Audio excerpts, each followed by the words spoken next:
Aujourd'hui, on va parler dans Bibi Blabla du peut-être, voire même sûrement meilleur titre de rock and roll de cette année 2022. C'est le titre Nobody Wants to Die des Rival Sons, c'est maintenant.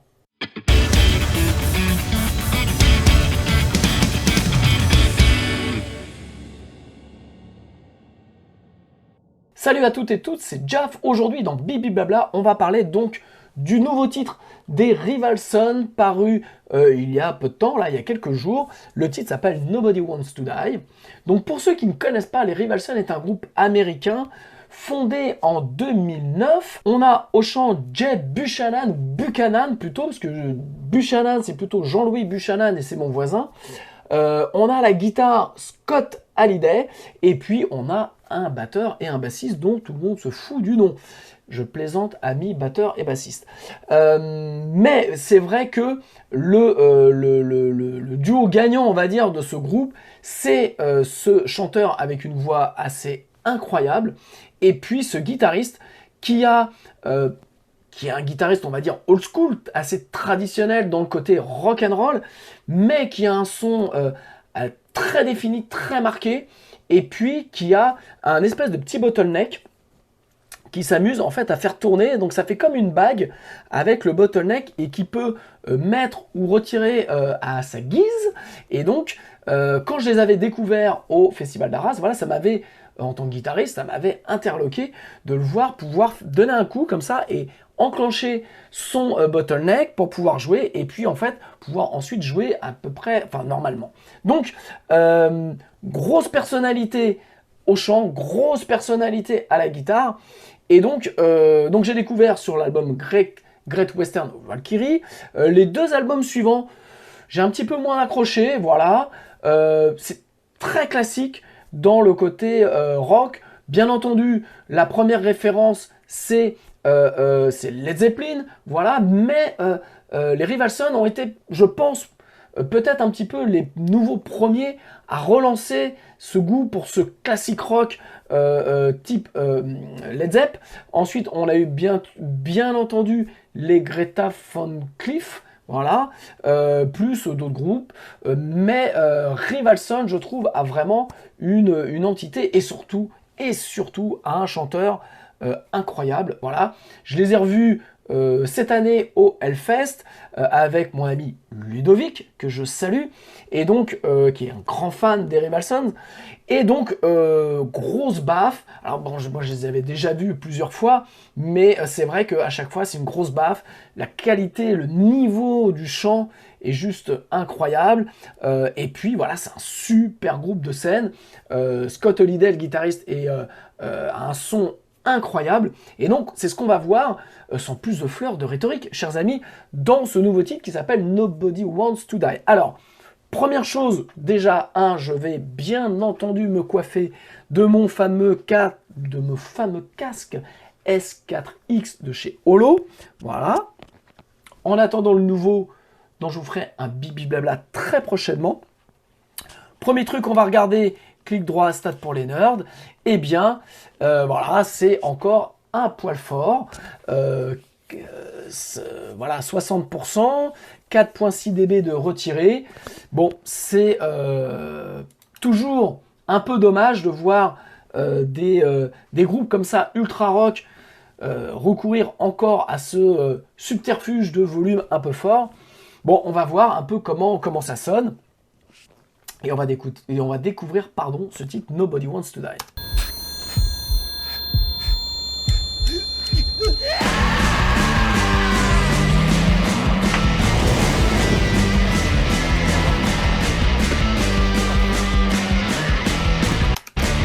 Alors déjà là, l'imagerie est mortelle. On se retrouve dans les Roberto Rodriguez, les films ou les Quentin Tarantino. Donc c'est très marqué, mais bon, ça correspond vraiment bien à la musique de Rival Sons. Ça envoie fort. On a tout de suite l'identité, en tout cas, de Scott Hallyday à la guitare. Et puis on va laisser parler un petit peu le chanteur.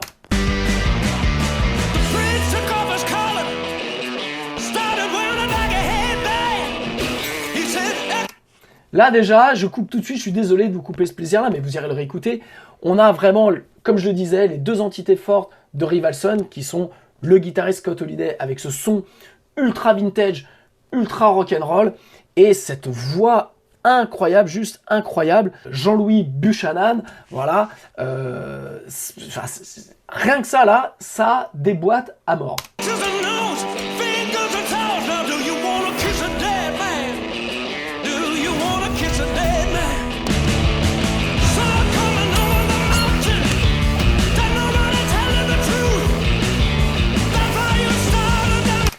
Une guitare, vraiment, on n'entend qu'une guitare, c'est assez central, c'est assez rétréci, je dirais. Bon, c'est très marqué, c'est très compressé l'ensemble.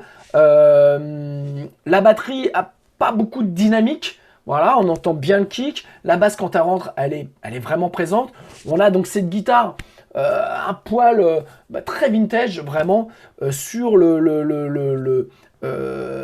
limite le mono. On n'a pas beaucoup de stéréo, hein, comme ça, au premier abord.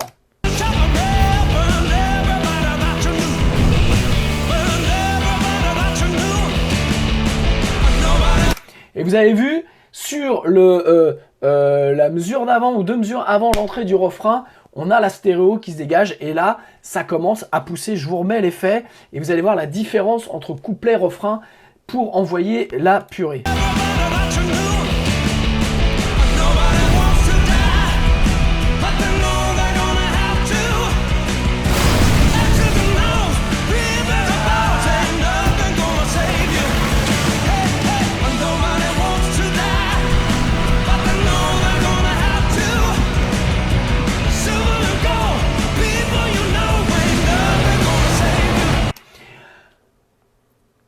C'est un putain de refrain comme j'en avais pas entendu depuis ultra longtemps.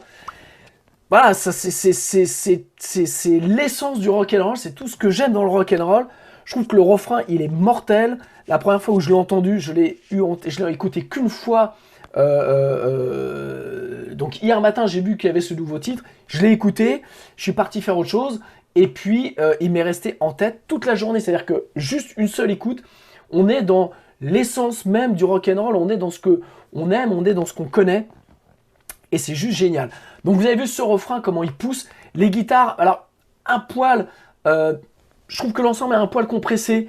Parce que les guitares auraient besoin, par le son, que vraiment ce côté très...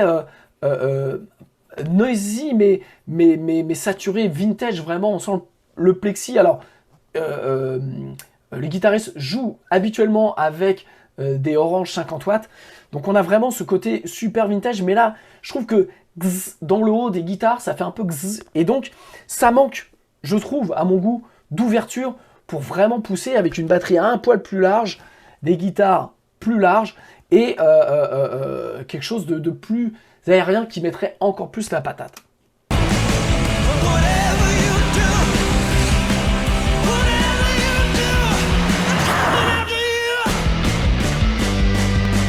Alors vous avez vu, sortie du refrain, ça c'est un truc que j'aime bien. On avait le refrain qui est répété 2 fois et on a cette sortie qui amène sur le pré-couplet quelque part. Alors les guitares, on entend vraiment, ça c'est une des spécialités aussi de Scott Holiday. Il utilise beaucoup des Electro-Harmonix POG ou des octaveurs. Donc il va vraiment aller chercher dans son son ultra vintage un côté un peu synthétique parfois, notamment donc avec le POG 2, je crois qu'il avait le POG 2 des octaveurs. Et voilà, donc il y a 2 trucs qui est, donc en préparant cette vidéo, je me suis renseigné parce que Scott Holiday avait vraiment un son incroyable. Et en fait, comme vous le voyez, là je vous ai retrouvé une vieille vidéo de son matos. Donc il avait 3 têtes orange sur scène et 3 pédaliers avec beaucoup de trucs vintage. Donc on voit là au milieu ici donc le POG 2 d'Electro-Harmonix. Et puis là on voit une color box. Donc vraiment un son très spécifique et il faisait un peu des claquettes sur scène. Et puis donc j'ai regardé, je suis tombé sur cette vidéo de Sweetwater où il présente son nouveau rig de scène et puis au stupeur, il utilise le Helix et il utilise les amplis du Helix qui rebalance dans un ampli droit, un solid state. Voilà, même lui, il est surpris d'utiliser un solid state, donc c'est un ampli sans lampe. Et donc il est passé sur un truc super programmable avec modélisation. Il a quasiment tous ses effets, il utilise le Helix. Et en fait, il dit que sur scène 1, on voit pas la différence. Ça, je pense que je vous ferai un bibi blabla 2023, voilà, quand j'aurai le studio, où je vous présenterai un petit peu ce genre de truc, parce que je suis entièrement d'accord avec lui. Sur scène, personne n'est capable d'entendre la différence entre un ampli classique et un Helix, ou n'importe quel simulateur d'ampli. Et ça, on y reviendra. Donc lui, en fait, voilà, ça y est, il a switché. Il est passé du côté obscur, comme il le dit. Il a laissé tomber ses 3 pédaliers. Et visiblement, il aurait utilisé ce système aussi pour enregistrer ce nouvel album des Rival Sons. Donc là, on écoute le nouveau titre. Je crois que l'album sort en mars prochain. Et donc voilà, on va... ça m'a d'autant plus interloqué de savoir qu'il avait enregistré beaucoup de trucs avec son Helix, plutôt que avec son matos, on va dire, vintage.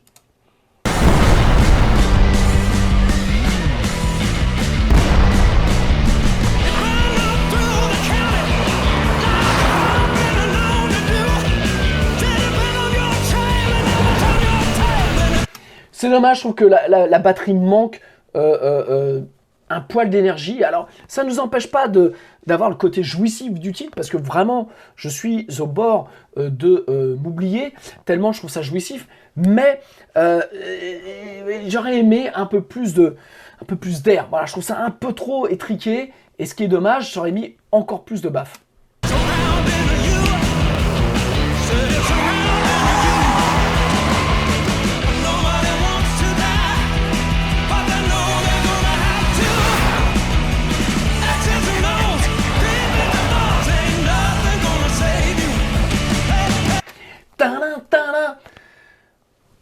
C'est vraiment, je pense, pour moi, le meilleur titre rock'n'roll de cette année. Alors, Scott Holiday, en plus d'être un excellent guitariste, a une superbe stache. Et là, je pense que la raison de son son, de la qualité de son son, n'est pas très éloignée du fait que ce monsieur a une superbe stache.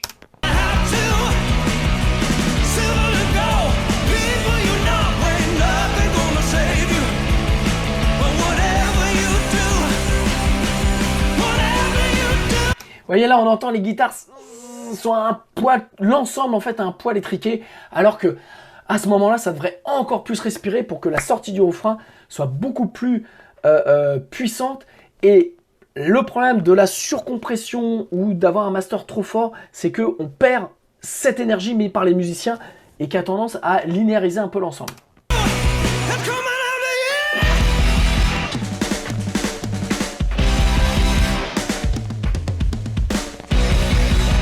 Vous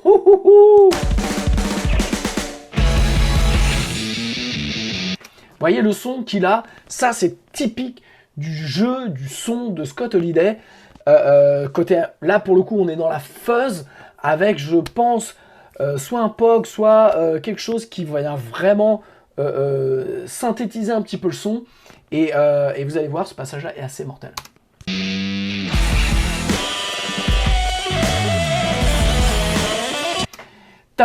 Vous avez les 2 guitares rythmiques qui vont jouer ce thème et qui laissent l'espace juste pour la batterie. La basse arrête de jouer, si je dis pas de bêtises. Ce qui nous redonne cette bouffée d'air qu'on attend et qui là est possible parce que il y a une partie des instruments qui arrêtent de jouer, et ce qui met au devant le solo mais qui donne de l'air. Et c'est, je le redis, le surcompression, un master trop fort bouffe la respiration des musiciens, bouffe le jeu des musiciens et empêche cet air un peu naturel que l'on a normalement.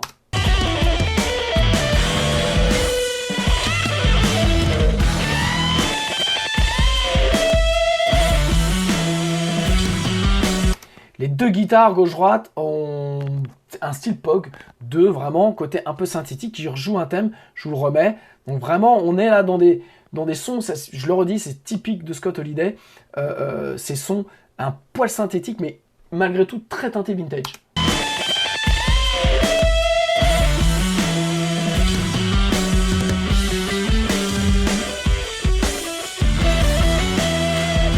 Là, au centre, on a une disto fuzz avec un octaveur, un petit, à mon avis, Octavia, qui donne vraiment ce son super fuzz, mais avec un octaveur dessus.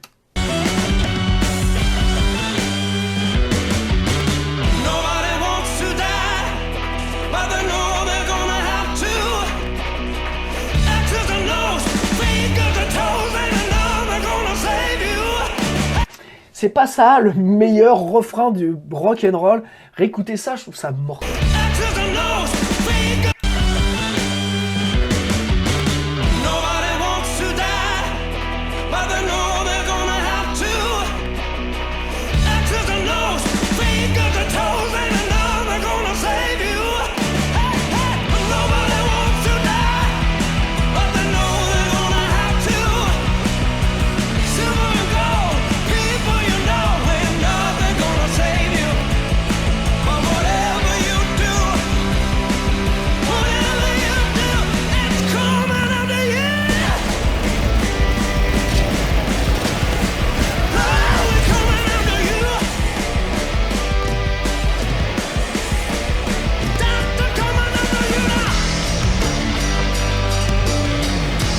Ça, c'est mortel. Écoutez la fin, la batterie, le changement de groove de batterie qui alourdit l'ensemble et qui remet le riff de guitare devant.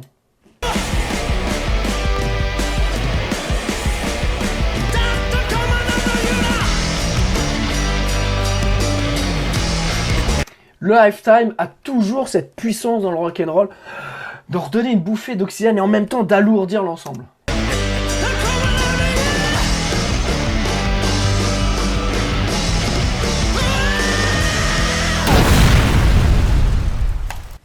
Voilà, je vous laisse aller écouter ce titre. Il y a beaucoup de choses élémentaires du rock. Je trouve que, enfin voilà, moi je le trouve ultra jouissif ce titre. Il me donne une patate d'enfer. Ça fait longtemps que j'avais pas entendu un titre rock comme ça avec un refrain mais aussi fantastique. Voilà, ok, il y a rien de nouveau sous le soleil, mais tant mieux. Voilà, tant mieux parce que c'est ce qu'on aime aussi dans le rock.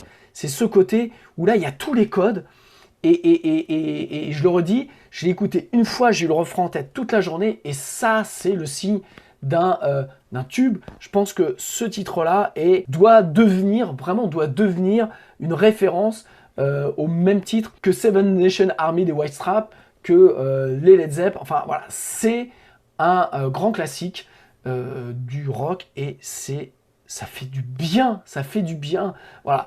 Et vous pouvez avoir une écoute sur les sons de guitare, mais vraiment, je vous recommande d'aller écouter les albums des Rivalson, parce que vous avez en termes de son de guitare, c'est un vrai plaisir de les voir sur scène. Allez les voir sur scène, c'est un putain de grand groupe.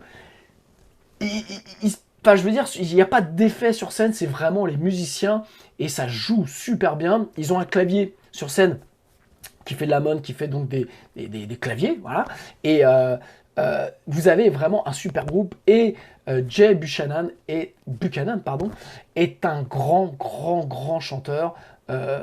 Au Hellfest, il a fait un titre guitare acoustique voix, et c'était juste, il avait, je sais pas, il y avait 30, 40, 50 000 personnes sur la main stage qui étaient fascinées, médusées par ce groupe-là. Donc voilà, super découverte, super titre. La prod, comme d'habitude, je sais, je suis relou, mais un poil étriqué, un poil trop compressé, ça manque d'espace, ça manque d'air, alors qu'on l'a sur scène, alors que c'est un groupe qui est dans ce style-là, il est juste logique que ça respire, ça fait partie de l'ADN de ce groupe-là. Il y a les sons, il y a tout pour. C'est juste que, voilà, c'est un poil étriqué. Je ne sais pas qui a fait la prod, j'ai pas chopé l'info, puisque l'album sort en mars. Donc, je ne peux pas vous en dire plus.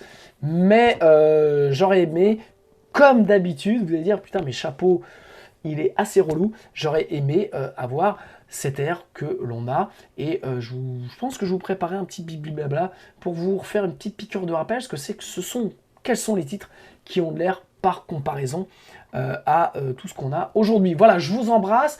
Merci de me mettre un commentaire. Dites-moi ce que vous en avez pensé. Merci de vous abonner à ma chaîne YouTube. Merci de partager cette vidéo. Voilà, donc merci de m'aider à développer cette chaîne. Je vous embrasse. Et puis, je vous dis à très bientôt. Ciao.